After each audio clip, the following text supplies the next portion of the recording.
DNI पर सबसे पहले खबरों की अपडेट के लिए सब्सक्राइब करें और बेल आइकन को दबाना ना भूलें। नमस्कार, मैं विवेक कुमार और आज एक नई स्टोरी के साथ आपके साथ हूँ।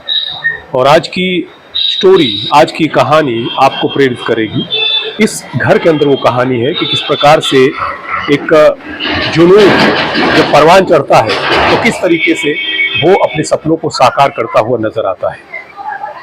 इस घर में एक युवा रहता है जिसका नाम है अरुण। आइए उनसे मिलते हैं और जानते हैं कि उनकी ये कहानी क्या कहती है। आइए।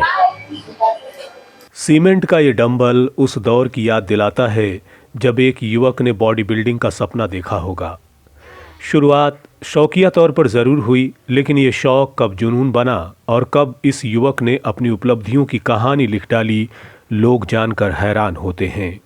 ये अरुण हैं जो आज किसी परिचय के मोहताज नहीं रहे। बॉडी बिल्डिंग की जिस प्रतियोगिता में ये जाते हैं, उपलब्धियों का नया आसमान छू आते हैं। यदि आप में कुछ कर गुजरने का जुनून हो तो सपने साकार ज़रूर होते हैं।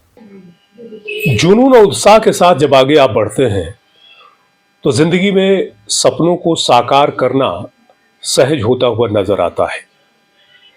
आज एक ऐसे युवा के साथ मैं हूं जिसने एक सपने के साथ शुरुआत की और जैसा कि आपने अभी स्टोरी में देखा है कि किस तरीके से वो आज तमाम जो मेडल्स हैं वो उपलब्धियां उनकी बयां करते हुए नजर आते हैं।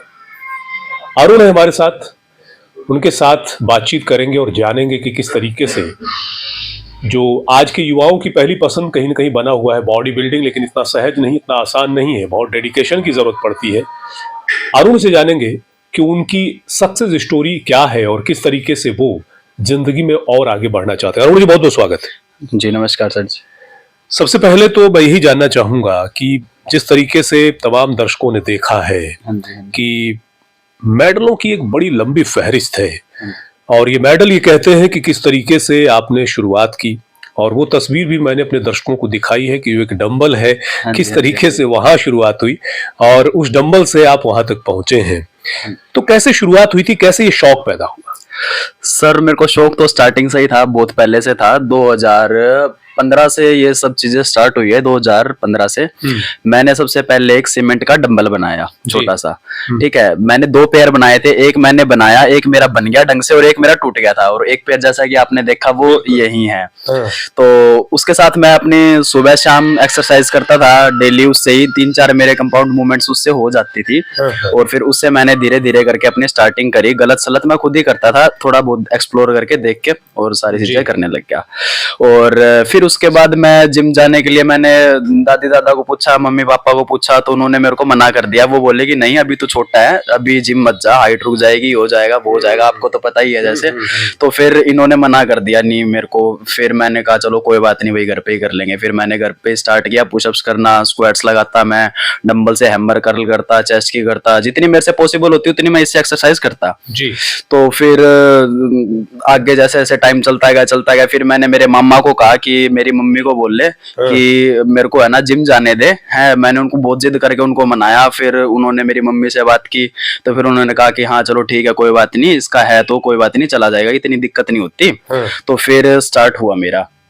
तो फिर स्टार्ट हुआ तो मैं गया, वहां जाके मैंने की वही कसरत। और 2 दिन है ना, फिर मेरी बॉडी फुल बहुत ज्यादा पेन रहा उसके अंदर, बॉडी के अंदर, और मुझसे नहीं हुआ। तो फिर मैंने 2 या 3 दिन का फिर गैप लिया। उसके बाद फिर मैं दोबारा फिर से जिम में गया तो नहीं हुआ मेरे से। मैंने कहा भाई बहुत मुश्किल है ये तो, मैं तो घर पे ही कर लेता हूँ। फिर मैंने छोड़ दिया एक बार। उसके बाद 2-4 दिन जिम में जाकर छोड़ दिया। फिर मैंने घर पे स्टार्ट किया। फिर उसके बाद मैंने फिर से दोबारा जिम में जाना स्टार्ट किया। फिर धीरे धीरे मैं करता गया। तो आगे आके फिर 1-2 महीने हुए, मेरे को लगा कि हाँ थोड़ा सा मेरे को अपने स्ट्रेंथ के अंदर चेंज आया मेरी के अंदर। और फिर मैंने आगे और ज्यादा उसको बढ़ाया अपने गेम को। जी। और फिर किया। और इसी बारे में इसी बीच फिर डाइट का आता और सारी चीजों का आता। तो मैं पेरेंट्स को बोलता कि अब मेरे को ये खाना है वो खाना है, तो मेरी मम्मी बना के देती, मेरी दादी बना के देती मेरे को, तो मैं वो खाता और फिर जिम जाता। ऐसे ऐसे मेरे को 2 साल हो गए थे। कभी मैं बीच में ज्वाइन कर लेता, कभी मैं छोड़ देता। ठीक है, फिर मैं इतना वो नहीं हुआ। फिर 2018 के लास्ट की बात है, फिर मेरे मामा ने मेरे को एक गेनर गिफ्ट किया। मेरे बर्थडे के आसपास उन्होंने मेरे को एक गेनर गिफ्ट किया। तो उससे मैंने है ना, मेरा वेट था जब चलता था 50 जी 50 से ऊपर मेरा बढ़ता ही नहीं था, 50 51 इतना चलता था। उसके बाद मैंने गेनर खा के और अपनी घरेलू डाइट से है ना मेरा वेट कर लिया 58 kg। बिल्कुल। अरुण जी देखिए, मैं बीच में रोकूंगा, मामा जी का जिक्र हो रहा है। हाँ जी, हाँ भाई जी। मामा जी का नाम क्या है और वो क्या करते हैं, वो भी हमारे दर्शकों को पता चले। हाँ जी, मेरे मामा का नाम है विक्रम, जी। वो फतेहाबाद से हैं। हाँ। और मेरे मामा एक श्याम सुंदर हैं, हाँ। वो बरवाला से हैं। और एक मेरे मामा विनोद है, वो फाटक से है, सूर्यनगर फाटक से। इन तीनों ने मिलके मेरे को बहुत ज्यादा सपोर्ट किया। और सारी चीजें, जो चीजें मेरे को चाहिए होती, वो मेरे को कभी मैं उनसे लेता, कभी मैं उनसे लेता, कभी मैं उनसे, और इन चीजों से मेरा ठीक है। ठीक ठाक चल जाता। हाँ हाँ। हाँ जी।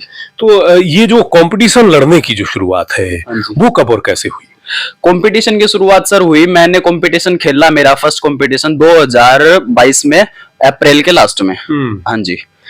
तो उसके बाद एक के बाद आप जो है मेडल्स हासिल करते गए। हाँ जी, हाँ जी। जी। सबसे पहला मेरा कंपटीशन था सिरसा का। सिरसा कंपटीशन ऐसे था सर कि मेरे को एक मेरा दोस्त खेलने जा रहा था एक्चुअली सिरसा कंपटीशन। उसने मेरे को 10 दिन कंपटीशन से पहले बताया कि अरुण 10 दिन बाद सिरसा ऐसा ऐसा कंपटीशन है, तेरी फिजिक अच्छी हो गई है और तू एक बार उसके अंदर जाके ट्राई कर, तेरे को तेरा कॉन्फिडेंस लेवल बढ़ेगा। एक बार स्टेज के ऊपर जाके खड़ा हो, तेरी प्लेस आए ना आए कोई मैटर नहीं करता, तू एक बार स्टेज पे जा। तो फिर मैं घर पे आया, मैंने मम्मी से पूछा, तो मम्मी ने कहा कि भाई देख ले, अगर तेरे से होता है तो तू चला जा, अगर नहीं होता तो तू रहने दे। फिर मैंने कहा चलो कोई बात नहीं, देखते हैं, करके देखते हैं। मैंने 1-2 दिन भाई छोड़ा अपना, उसमें सारी चीजें छोड़नी पड़ी, रोटी छोड़नी पड़ रही थी, चावल राइस, मतलब कार्ब्स वाले जो भी वो न्यूट्रिएंट थे ना, वो सारे के सारे छोड़ने थे, सिर्फ प्रोटीन ही इंटेक करना था। और उसमें पेट नहीं भरता था मेरा। मेरे को रात को भी ये लगा लो कि बहुत ही ज्यादा मुश्किल से नींद आती, दिन में भी चक्कर आते। तो फिर मेरे को भी बीच में लगा कि भाई नहीं हो पाएगा मेरे से। फिर मैंने जैसे तैसे करके वो खेला और फिर उसके अंदर मेरी 3rd प्लेस आई। क्या बात। हाँ जी। फिर उसके बाद से फिर मेरी फैमिली ने मेरे को सपोर्ट करना स्टार्ट कर दिया कि हाँ भाई लड़का कर सकता है अब इसको आगे। फिर मेरे को सारी चीजों में सपोर्ट किया इन्होंने, जिम की फीस से लेके मेरे न्यूट्रिशन, डाइट, सप्लीमेंटेशन, सब चीजों का इन्होंने। अच्छा चलिए, देखिए बहुत से दर्शक देख रहे हैं, इनमें युवा साथी बहुत ज्यादा हैं और बॉडी बिल्डिंग के क्षेत्र में चाहे वो बॉडी बिल्डिंग कर रहे हो या फिर जिम में जा रहे हो, शौकिया भी जिम में जाने वाले बहुत लोग हैं। जो बॉडी बिल्डिंग में आप स्टेज पर होते हैं, कंपटीशन में होते हैं, तो उस वक्त विशेष रूप से किस तरीके के पॉइंट्स कैसे मिलते हैं, क्या चीजें देखी जाती हैं जरूर?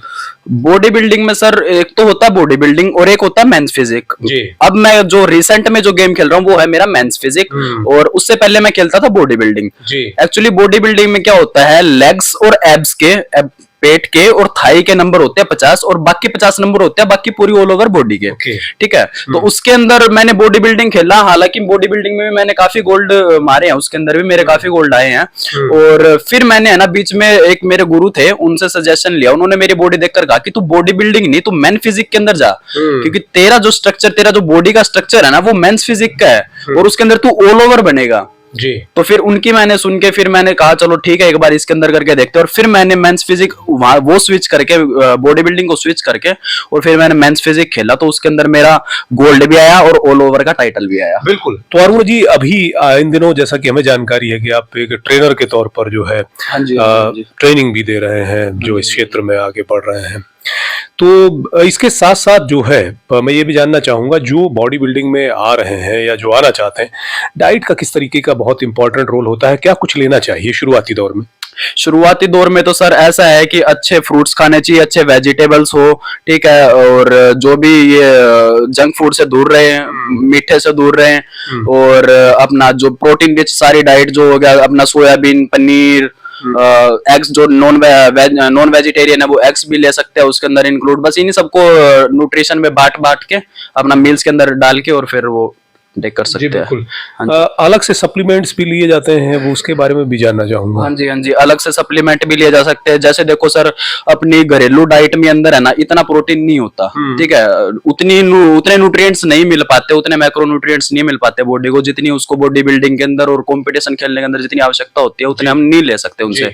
इसलिए हमें एडिशनल में सप्लीमेंट्स ऐड करने पड़ते हैं, जैसे प्रोटीन हो गया, BCAA हो गया, ग्लूटामाइन हो गया, ये सारी रिकवरी करते हैं बॉडी की। बिल्कुल हाँ बिल्कुल। जी। तो अरुण जी की आने वाले समय में या कहेंगे भविष्य की किस तरह की योजनाएं हैं? क्या इसी प्रकार से खेलते रहना है या फिर और कुछ योजना लेके चल रहे हैं? हाँ जी सर, मेरे को है ना, अभी तो देखो मेरा नेशनल लेवल तक तो मैंने खेल लिया है। अब इसके बाद मैं प्रो शो की अब तैयारी करूंगा। अभी आगे अप्रैल के बाद से मैं तैयारी स्टार्ट करूंगा प्रो शो की, जो अगले 2025 में होगा। उसकी प्रो शो की तैयारी करके और फिर मैं इसके अंदर ही अब इसी साल अपना खुद का जिम सेटअप की भी सोच रहा हूँ, और अपना बिजनेस जिम में और न्यूट्रिशन के अंदर इसी के अंदर ही वो करूँ। बहुत सुंदर, बहुत सुंदर। तो अरुण जी एक चीज और जानना चाहूंगा, देखिए आप इतना लंबा अनुभव रखते हैं, बहुत समय से आप क्षेत्र में, एक यूथ या युवा जो है वो अपनी बॉडी को फिट रखने के लिए यदि वो जिम ना जाना चाहे, हाँ जी, घर पे ही कुछ ऐसा हो सकता है जिससे वो फिट एंड फाइन रह सके, इतना तो रह ही सकता। हाँ जी, हाँ जी, हाँ जी, घर पे रह सकते हैं, बिल्कुल रह सकते हैं। घर पे आप नॉर्मल वॉक कर सकते हो, थोड़ा बहुत फिजिकल एक्टिविटीज और होती है वो कर सकते हो, अच्छा न्यूट्रिएंट रख सकते हो, अच्छी चीजें खा सकते हो, फल फ्रूट दूध दही घी, इन सब चीजों से भी आप अपने आप को फिट रख सकते हो। हाँ जी। एक चीज और देखने को मिलती है खासतौर से युवाओं में, नशे की जो एक आदत है वो काफी बढ़ती हुई नजर आ रही है। पंजाब के बारे में हम बहुत सुनते थे, हरियाणा में भी बहुत आने लगा। तो ऐसा क्या संदेश देना चाहेंगे तमाम युवाओं को कि वो नशे से दूर रहे? हाँ जी, देखो सबसे पहले ये बात होती है कि अपनी बॉडी, शरीर ही अपना पहला घर होता है, इसकी जड़ें आपको मजबूत बनानी चाहिए। नशा आपको अंदर से खोखला करता है और वो आपकी जान तक भी ले सकता है। तो अपने हाथों अपनी जान ना लो और अच्छा खाओ, स्वस्थ रहो और देश का नाम आगे रोशन करते रहो और आगे बढ़ते रहो। अरुण जी के दादाजी हमारे साथ हैं। जैसा कि एक डंबल का जिक्र हुआ था जो तस्वीरों के माध्यम से मैंने आपको दिखाया भी है, उसमें बड़ा सहयोग रहा है। कहते हैं ना कि एक फैमिली में यदि परिवार के सदस्य, बड़े बुजुर्ग हमारे ऊपर अपना आशीर्वाद का हाथ रख देते हैं तो कहते हैं ना कामयाब होने से कोई नहीं रोक सकता है। अपना नाम बताइए। राम स्वरूप जी, किस तरीके से आपने इन्हें आगे बढ़ने के लिए प्रेरित? ऐसा जी, जैसे कि ये डंबल अपना आप ही बनाने की जिद कर रहा था। फिर कहने लगे पापा जी मेरे को बना के दो। शुरू से ही दादाजी तो बोलते नहीं, पापा ही बोलते हैं मेरे को ये, तो बोले मेरे को बना के दो। फिर एक गोल डब्बा काट के उसमें से ये डंबल बनाना चालू कर दिया। फिर बोला ठीक है जी, उसी से बस ये रोजाना उसी आधा घंटा सवेरे आधा घंटा शाम को ऐसे ही लगे रहते हैं कसरत कर। देखिए आज कैसा महसूस कर रहे हैं आप? जो बेटा है ये जहाँ जाता है वहाँ मेडल लेके आ रहा है। तो हमारा नाम रोशन कर रखा है जी इसने। हमारी तो यही दुआएं इन्हीं के साथ ही रहता पोतों के जी। इन्हीं के मतलब कि जितने ही पोते होंगे तो देश का नाम आगे बढ़ाएंगे। बिल्कुल बिल्कुल, बहुत शुक्रिया। आपको कैसा लग रहा है? आपको मन तो बहुत अच्छा लग रहा है। मेरा पोता इतना नाम कमा रखे है, बहुत ज्यादा इज्जत दे रखी है, वो तो दुनिया में नाम कमा के लिया, हमारे भी नाम रोशन करे, मतलब माँ बाप का भी नाम रोशन करे, बहुत अच्छी बात है। जो मांगता है मैं बना के देती हूँ, जो मेरा वो बना के देती हूँ मैं तो इनको। ये खाना है दादी, ये खाना है, ये खाना है। छोटा होया करता मैं, बेटा तू ना जावा, तेरे छोटा है तू भी, तेरी सेहत को नहीं भी जान आ रही, तेरी वो हड्डी मजबूत को नहीं बढ़ेगी, तू बड़ा को नहीं होगा, तो छोटा रह जगह तन ना कर। बस यही है जी अपने, और तो क्या। बहुत अच्छा, बहुत अच्छा। भावनाएं और भाव जब दिल से बाहर निकल करके आते हैं तो कहीं ना कहीं पुरानी यादें भी ताजा होती हुई नजर आती हैं। आज जिस कहानी को लेकर हमने बातचीत की, अरुण हिसार के एक ऐसे युवा हैं जिन्होंने जो सपना और ख्वाब देखा वो कहीं ना कहीं उसे साकार करते हुए नजर आते हैं। तमाम मेडल्स उनकी वो कहानी कहते हुए नजर आते हैं। और बड़ी बात ये कि ये तमाम युवाओं के लिए प्रेरक भी बने हुए हैं और आने वाले समय में वो युवाओं को खासतौर से नशे से दूर रहकर वो किस तरीके से आप अपने शरीर को बेहतर बना सकते हैं उसको लेकर के उसकी वकालत करते हुए भी नजर आते हैं। हम हार्दिक शुभकामनाएं देते हैं अरुण को। और ये स्टोरी, ये कहानी आपको कैसी लगी, अपनी प्रतिक्रियाएं कमेंट बॉक्स में जरूर दीजिएगा, क्योंकि इस तरह की युवाओं की कहानी दूसरे युवाओं को खूब प्रेरित करती हैं। और जो नशा और जिस तरह की तमाम जो दूसरी गंदी आदतें हैं जो हमारे युवाओं की नस्लों को खराब करती हुई नजर आ रही हैं, वो बचते हुए नजर जरूर आएंगे। बहुत बहुत शुक्रिया तमाम दोस्तों का हमसे जुड़ने के लिए। इसी तरह बने रहिए हमारे साथ। नमस्कार। DNI पर सबसे पहले खबरों की अपडेट के लिए सब्सक्राइब करें और बेल आइकन को दबाना ना भूलें।